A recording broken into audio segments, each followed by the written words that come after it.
অ্যান্টিম টার 2x বা 3x শক্তি কাশির একটি গুরুত্বপূর্ণ ঔষধ।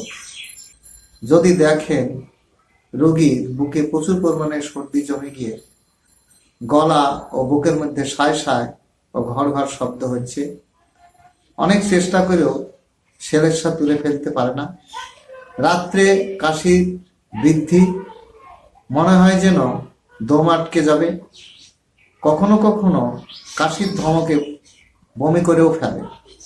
এ অবস্থায় নিউমোনিয়া, ব্রঙ্কাইটিস বা হাঁপানি যে কোনো পীড়া হোক না কেন এই ওষুধ খুবই উপকারী। যদি দেখেন রোগী ঘুম ঘুম ভাব, অচৈতন্য এবং অস্থিরতার লেশমাত্রা থাকে না, জিহ্বার মাঝখানে সাদা বর্ণের লেপ এবং কিনারা লাল বর্ণ, শিশু তার মায়ের কোলে বেড়াতে চায়, এই অবস্থায় উক্ত ওষুধের 2x বা 3x শক্তি 2 ঘন্টা অন্তর অন্তর, যতক্ষণ না পর্যন্ত কাশি বৃদ্ধি পাচ্ছে ততক্ষণ প্রয়োগ করে যেতে হবে।